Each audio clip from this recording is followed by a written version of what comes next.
lábẹ́ bó ṣe rí àti lábẹ́ bó ti yé mi sí. Èmi mọ̀ wípé ìpè ó yàtọ̀ sí ẹ̀bùn. Nínú àwọn ẹ̀bùn ẹ̀mí tí Ọlọ́run fún gbogbo èèyàn ní 1 Corinthians 12 mẹ́sàn-án ni àwọn ẹ̀bùn ẹ̀mí yẹn. The fact wípé èèyàn ní ẹ̀bùn kò mí pé a pè sínú iṣẹ́ ìránṣẹ́ yẹn. The gift of the spirit, ẹ̀bùn ẹ̀mí, ó yàtọ̀ sí ọ́fíìsì tí Jésù fún àwọn àpọ́stélì àwọn ọmọ ẹ̀yìn.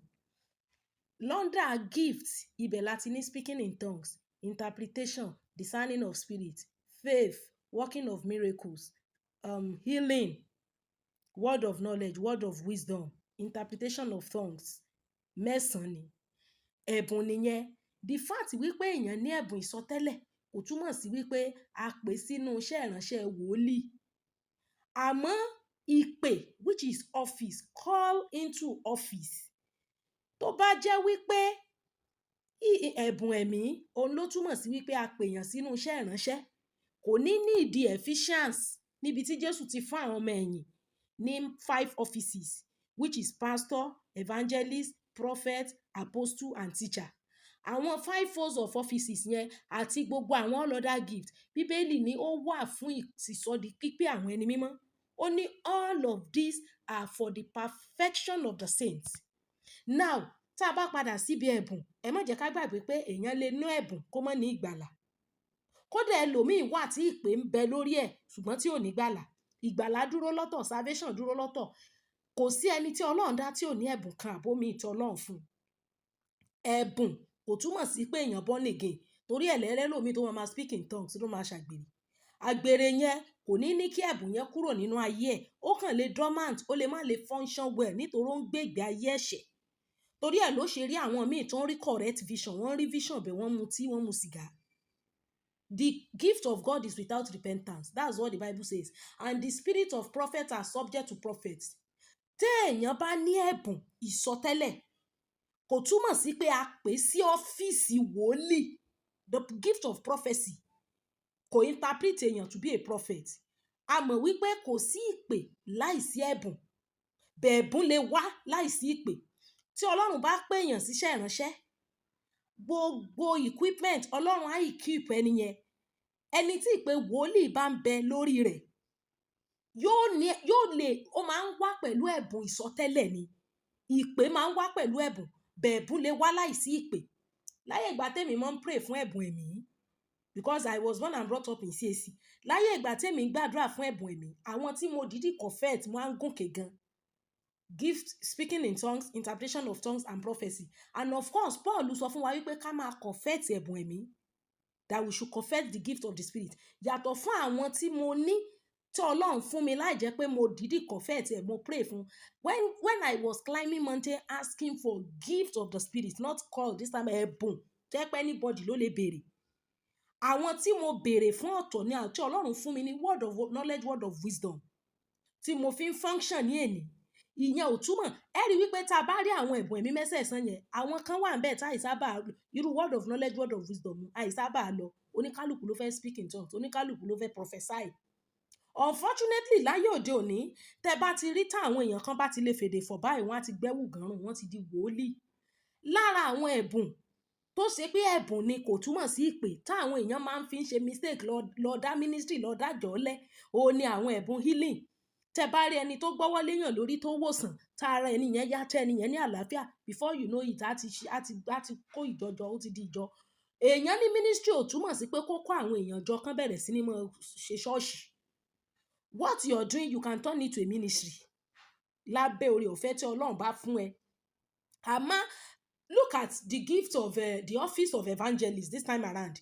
Tá a bá fẹ́ kíyèsí ara ń sìn, we understand the fact pé gbogbo àwa tá a ti gbàgbọ́ ni Ọlọ́run fún ní great commission to evangelize.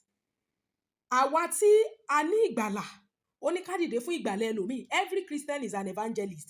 Ìyẹn general. But evangelist, office of evangelist, àwọn yẹn náà máa extend the level missionary. Ẹni tó pèrè evangelist tó lóun ni wọ́n pè òun sí office of evangelist. Ó lè jókòó sójú kan. Apostle Babalọ́lá, ẹ̀bùn márààrún ni bàbá yẹn fẹ́ exhibit tán láyé ìgbà wọn. the gift of evangelist tí bàbá ní oṣù kan oṣù méjì bàbá òun wálé, tẹ́ bá lọ study tàbí tẹ́ google nípa marriage bàbá Apostle Babalola, ó kún ara tó affect marriage wọn because bàbá no dey stay at home. Iṣẹ́ ìránṣẹ́ evangelist ó papọ̀ mọ́ ti àwọn missionary tó yẹ pé oṣù kan oṣù méjì wọ́n lè má ṣì lé. That is a call. Ẹni tá a pè sí iṣẹ́ ìránṣẹ́, àwọn tó máa ń ní gift of faith, àwọn yẹn kò sí bí nǹkan ṣe le tó, wọ́n á tún sì máa dúró náà ní wípé kò ní sí problem. Àwọn yẹn ní ẹ̀bùn, is a gift tó wà lára àwọn ẹ̀bùn ẹ̀mí tó wà ní 1 Corinthians 12. So the problem we have in the body of Christ today is that people interpret gifts to mean a call. Fine, Ọlọ́run lè pe gbogbo èèyàn síṣẹ́ ìránṣẹ́, bẹ́ẹ̀ má interpret ẹ̀bùn sí ìpè. Ẹ rí àwọn míì báyìí tó bá yẹ bóyá nítorí pé bóyá wọ́n kàn ti ní gift of pé kankan heal àbí gift kan fèdè fọ̀ kọ́ dẹ̀ tún méde, before you know it wọ́n ti di pastor. Unfortunately a pè wọ́n sí office. In fact àwọn míì nígbà tí wọ́n bá gba ìpè tán, ìgbà yẹn náà tó máa ṣẹ̀ lọ sí under ẹ̀kọ́. Ìgbà yẹn ni àwọn ẹ̀bùn tán nílò láti fulfill ìpè yẹn ló tó máa jẹ jáde ní ara wọn. Paul ó exhibit gbogbo ẹ̀bùn mẹ́sẹ̀sán àti gbogbo offices mẹ́sẹ̀sán. Àwa láyé òde òní ó ṣeéṣe kéèyàn ní gbogbo ẹ̀, bẹ́ẹ̀ bóyá méjì mẹ́ta ló bá ní, ó máa ìkan máa supersede ìkan máa above àwọn yòókù. Irú èmi sìn tí n bá fẹ́ wà fully in the ministry, office of the teacher ni máa wà because tí n bá teach ẹ rò pé mo ṣe education ní ìṣiṣẹ́ education. Oore ọ̀fẹ́ tí Ọlọ́run fún mi nìyẹn láti function. That is office. Ó yàtọ̀ sí ẹ̀bùn. Anybody can be gifted. Àìmọye ẹni tó yẹ pé ìpè ń bẹ lórí ẹ̀ tó jẹ́ pé ó sì wà ní bíà palọ̀ ló sì wà báyìí, tí ìpè sì ń bẹ lórí ẹ̀ tó ṣe pé tó bá sọ tẹ́lẹ̀ ó máa come to pass. Tírú àwọn yẹn ò bá ní gbàlà, as much as wọ́n ní ìpè yẹn ò lè gbé wọn dọ́run sà. Ìpè, ìgbàlà àti ẹ̀bùn ó yàtọ̀ gédéǹgbé síra wọn.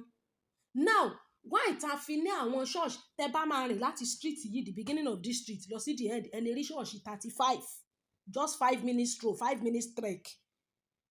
Iṣẹ́ bí wọ́n ń pọ̀ sí. Àwọn èèyàn ń lọ inú iṣẹ́ ìránṣẹ́, wọn ò ní ìgbàlà, wọn á pè wọ́n ní ìpè. Tá a bá ń gbàdúrà sí bóyá mẹ́wàá kóra wa jọ à ń pray, ẹ̀mí Ọlọ́run wá sọ̀kalẹ̀, ẹnìkan bẹ̀rẹ̀ sí ń fèdè fọ̀, ìfèdèfọ̀ yìí ò sọ ẹni yẹn di wòlíì.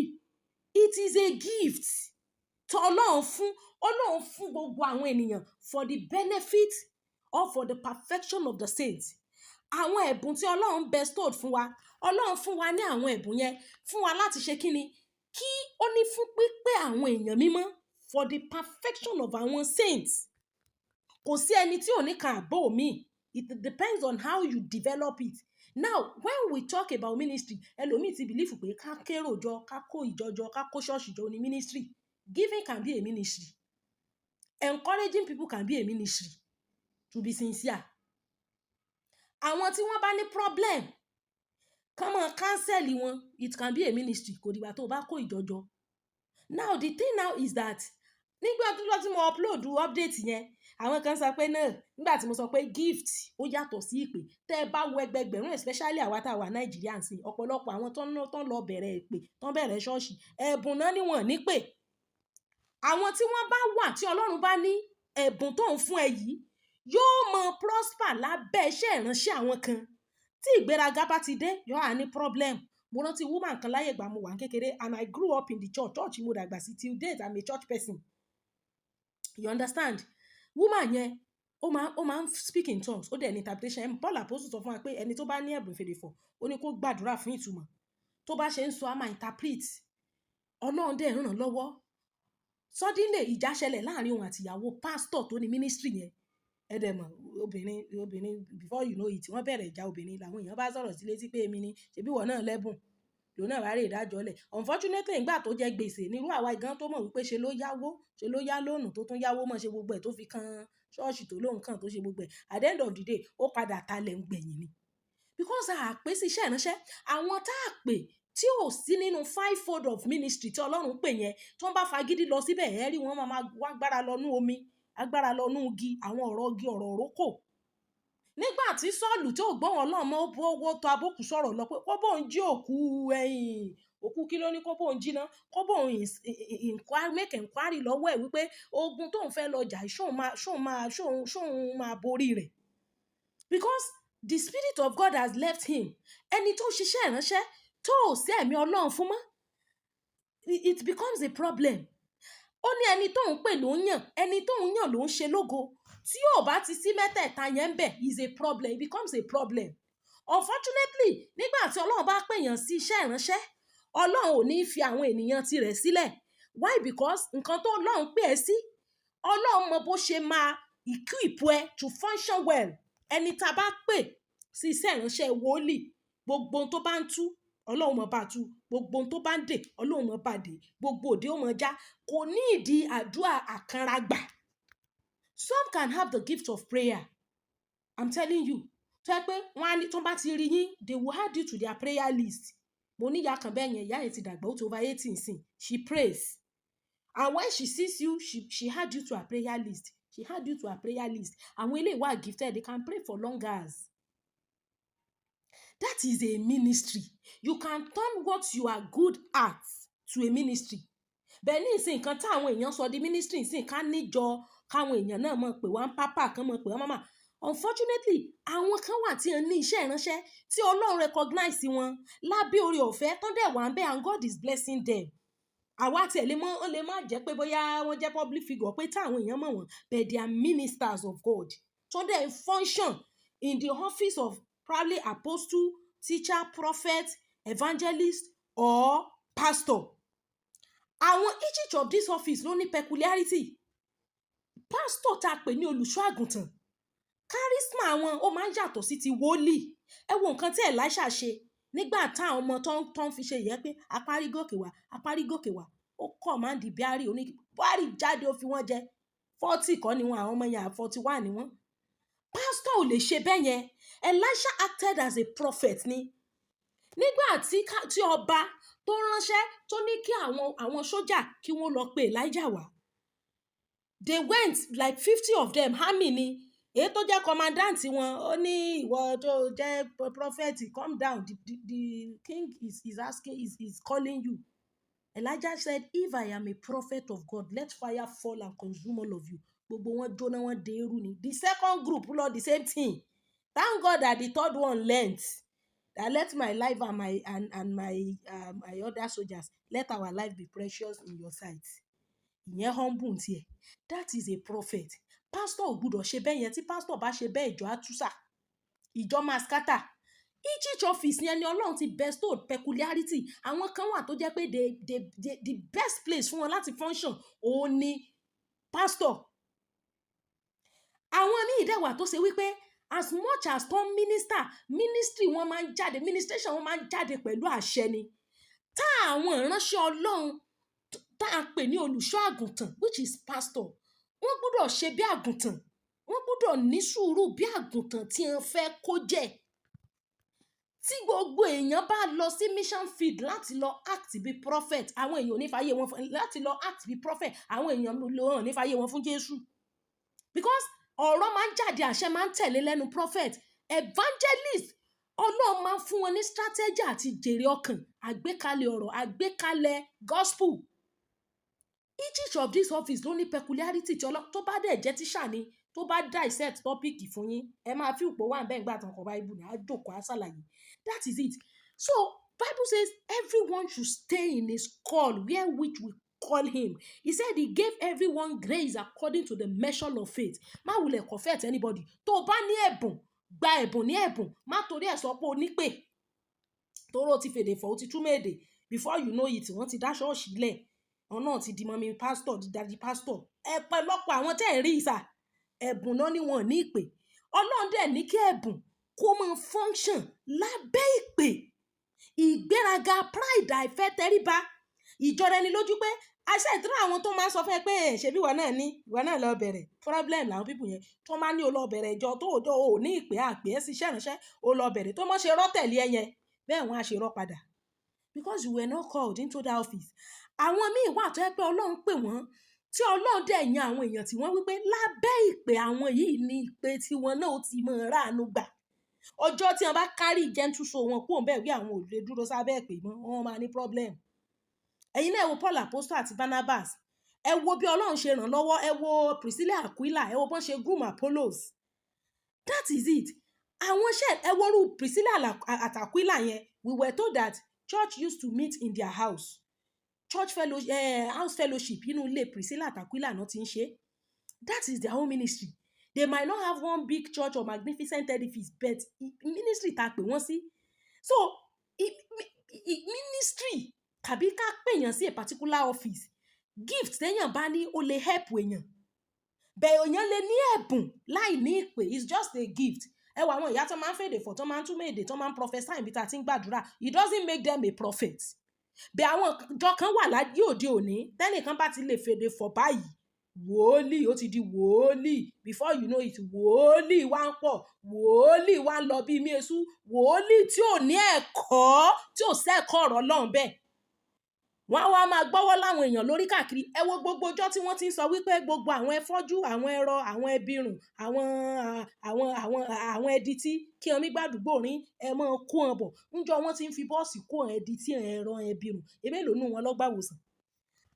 Ní ìdí Ọlọ́run ò ní ìdí venue láti ṣe iṣẹ́ ìyanu àti iṣẹ́ àmì. Mo share testimony kan lórí page mi few days ago níbi tí bàbá yẹn ti sọ wípé ìyàwó àwọn run orphanage, pé ọmọ kan wà tán parent ẹ̀ gbé wá, pé látijọ́ tán parent ẹ̀ ti gbé wá làwọn ò ti rí mọ́. Bọ́mọ ṣe máa ń kákò nínú oyún, wọ́n ní bẹ́ẹ̀ lọ́mọ yẹn ṣe kákò tó fi pé ọmọ ọdún 7.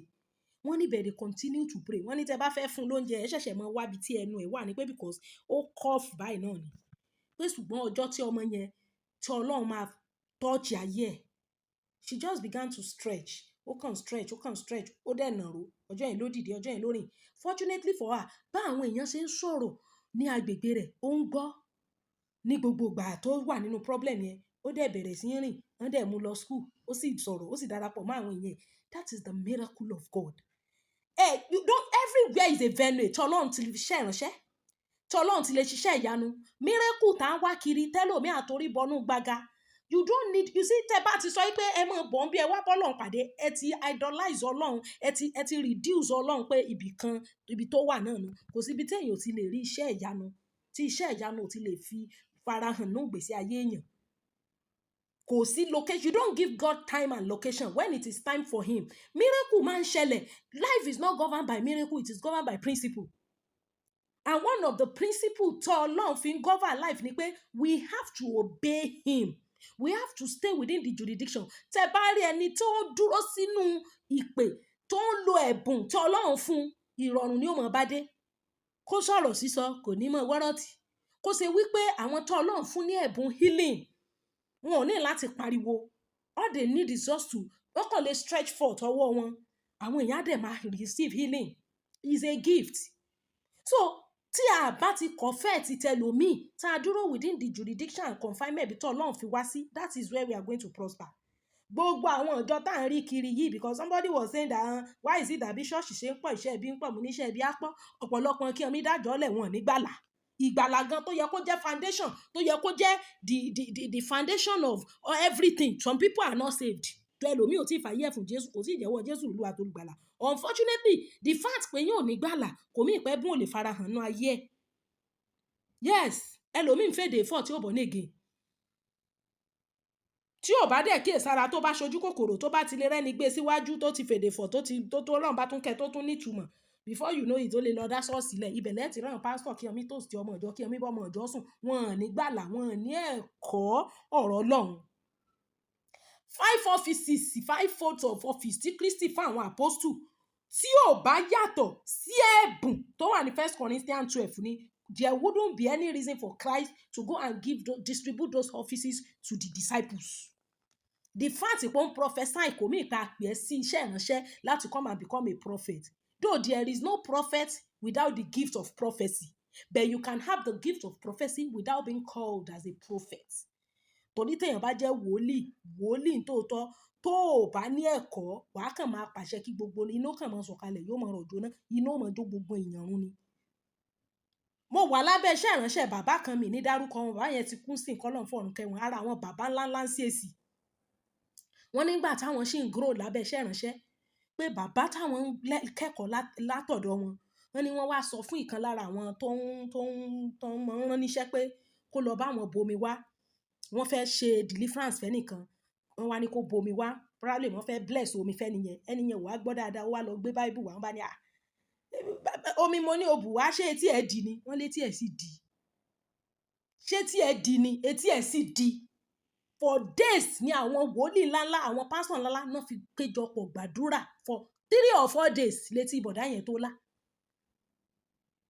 Nígbà tí wọ́n kọ́ ilé ìṣọ́ níbi tá àwọn èèyàn ti máa gbàdúrà, wọ́n wá sanctify ẹ̀ pé 7 days ẹnìkan kò gbọdọ̀ débẹ̀. Pàápàá jùlọ obìnrin, pé obìnrin ò gbọdọ̀ débẹ̀. Wọ́n ṣáà fi ribbon, wọ́n fi decorate ẹ̀, wọ́n fi ṣáà pé nobody, no woman must go there.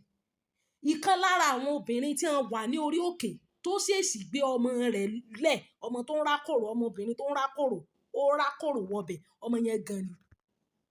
Wọ́n ní bàbá gbé ọmọ yẹn, ó wá gba ọmọ yẹn mọ́yà, ó wá sunkún sí Ọlọ́run for hours kọ́lọ́run tó dá ọmọ yẹn padà, because ọ̀rọ̀ ti jáde, àṣẹ ti tẹ̀lé lẹ́nu àwọn wòlíì Ọlọ́run, kì í sàn wòlíì fẹ́ẹ̀kì wọ́n kàn máa ṣagídí nísìn. Ní tí Ọlọ́run, ìpè tí ẹni tí ìpè wòlíì bá wà lórí rẹ̀, láyé àwọn Èlíṣà, àwọn Èlíjà, àtàní jẹun tájá ń jùrù níbi tí wòlíì Ọlọ́run ti ń sọ̀rọ̀. Ìní mo ṣe ń sọ, ṣé ẹ rí problem tá a ní ní body of Christ ni pé a máa interpret ẹ̀bùn sí ìpè. Ẹ̀rẹ́ lómi bá ti lẹ́bùn healing báyìí ní ìsìn, ó ti di pastor nù. The fact that you have the gift of healing does not make you a pastor. Wọ́n gbọ́wọ́ láwọn èèyàn lórí, wọ́n gbá wòsàn, àwọn ọmọ arọ láradá, ojú àwọn ẹ̀fọ́jú ńlá, àwọn ẹ̀rọ ń dìde. Ìyẹn ò sí ẹni pastor, kò mí ìpa pè é sínú iṣẹ́ ìránṣẹ́. It is a gift. Tó o dẹ̀ máa function lábẹ́ iṣẹ́ ìránṣẹ́, ó máa wà submissive lábẹ́ under àwọn bàbá tó ti wà nínú iṣẹ́ ìránṣẹ́. Ibẹ̀ ni ẹ̀bùn yẹn á ti ṣe láti máa wúlò. Tó o bá ti bọ́ síta, tó o lóò fẹ́ lọ dá dúró, Ọlọ́run má jẹ́ padà ní problem. So if we did not go back and trace our step, ká lọ bẹ̀rẹ̀ láti foundational level of salvation, ǹjẹ́ àti ẹ̀ nígbàlà gan, ṣáà jẹ́wọ́ Jésù lòlúwa àtolùgbàlà, ṣáà ti fi ẹ̀bùn pé ìpè. Tó bá jẹ́ pé ẹ̀bùn nìkan la nílò kó oníkálùkù fi di wòlíì ni, ní kúrò ní 1 Corinthians 12, ká tún lọ sí Ephesians níbi tí Jésù ti fún àwọn ọmọ ẹ̀yìn ní àwọn ìpè. To some he gave apostles, to some he gave prophets, to some he gave teachers, to some he gave evangelists. Àwọn offices yẹn, they are special offices. Tó yẹ pé ẹni tó bá ní each of them, Ọlọ́run máa ń bestow wọn. Ẹlòmíì gan tó ní ìpè gan, tí pè ń bẹ lórí ẹ̀ gan, kò tiẹ̀ tí ì mọ̀ báyìí gan pé ìpè ń bẹ lórí òun. Ẹlòmíì tó sì mọ̀, kò tí ì mọ̀ gbésẹ̀ tí ó gbé. Ìdá bóyá kó gùnkè kó lọ ṣàdúrà ni o, àbí kó lọ school of Bible, kò tí ì mọ̀. Tí wọn ò ní pè rárá, tí ò sì pè lórí wọn. Torí wípé wọ́n ti ní 1 or 2, 3, bọ́n ẹlòmíì ti ní discerning of spirit. Well, discerning of spirit ló kàn ní dẹ́ pé tó bá ìmẹ̀mí yàtọ̀, tó bá jẹ́ ẹ̀mí Ọlọ́run yóò mọ̀, tó bá jẹ́ ẹ̀mí the other. It doesn't make you a pastor, it doesn't make you a prophet. You just have a gift. So we need to differentiate it so that we will not go beyond our boundary. Lábẹ́ iṣẹ́ ìránṣẹ́ àtòrò ọ̀fẹ́ tó Ọlọ́run fún kálùkù. So yé wa báyìí. So that's the reason why we have to answer the question. Tẹ́yìn lẹ́ni ẹ̀ ń béèrè comment section pé why do we have many churches and iṣẹ́ ẹbí wa ń pọ̀ sí ọ̀pọ̀lọpọ̀ kí wọ́n wí ọ̀dájọ́ lẹ̀ wọ́n ò ní gbàlà. Ìmí inú wọn gan ò lẹ́bùn, kò ní gbá wà ń bọ̀ sí torí ìpè ojú kòkòrò lẹ́lòmíì ṣe lọ bẹ̀, kí wọ́n wí wá gbára lọ́nú omi, kí wọ́n wí wá gbára lọ́nú afẹ́fẹ́, kí wọ́n wí wá gbára lọ́nú igi ọ̀rọ̀ rókò lẹ́lòmíì bá sún nítorí ó ń wá gbára kí ó fi fẹ́ tùjọ. Ọlọ́run tó bá pè ẹ́ fún iṣẹ́ ìránṣẹ́, o ò ní ìdí agbára òfò kan láti mú kí ìjọ kún. Ọlọ́run ló máa mú àwọn agbo rẹ̀ nígbà tó bá rán àwọn ajínrere, àwọn evangelist, àwọn real evangelist tó wọ́n á lọ kéde ìyìn rere, wọ́n á pe àwọn èèyàn wá sínú agbo Kristi. Christ máa add to his church ni. We understand the fact that every Christian is evangelist. The hierarchy level office of an evangelist ó yàtọ̀. Okay, I travel, I wà nínú mọ́tò, I preach nínú mọ́tò. That is the characteristics of a Christian. It doesn't mean pé office missionary tó kó ń lù tó ń gbé, òní ìwọ missionary, àwọn missionary ò ń gbélé. láwọn real evangelist Ọlọ́run pè sí office of evangelist ó yàtọ̀ sí pé every Christian should evangelize. Gbogbo wa la fún ní great commission pé we should preach, and anyone that gave his life to Christ should be baptized in the name of Father, Son and of the Holy Spirit. Iṣẹ́ ìránṣẹ́ is a great commission committed to all of us. Bí àwọn kan wà tó jẹ́ evangelist bí ẹ̀rọ àwọn bàbá Apostle Babalọlá, yàtọ̀ fún pé bàbá jẹ́ evangelist, almost gbogbo 5 offices yẹn ni bàbá ní ẹ̀bùn fún. And Baba is a pastor, is called. Àwọn míì náà wà ń bẹ̀ tí Ọlọ́run pè tán jẹ́ àwọn bàbá lọ́dọ̀ iṣẹ́ ìránṣẹ́ àti nínú iṣẹ́ ìránṣẹ́. And some other bẹ́ẹ̀ á wá àsìn kó kálukú lọ́ fẹ́ jẹ́ GO báyìí ní ìsìn àtẹni tí ò ní gbàlà. That is a problem. You have to be under a tutor for you not to be able to do or to go beyond your boundary. Bó ṣe jẹ́ nìyẹn. So as long as you continue to misinterpret gift to call, bí ṣọ́ọ̀ṣì bá ṣe ń pọ̀ ṣẹ́ bí ọmọ pọ̀, kálukú ó dìgbàgbọ́ rẹ̀ mú o. Kálukú hold on to his faith, confession of his faith. It is well with us. Thank you.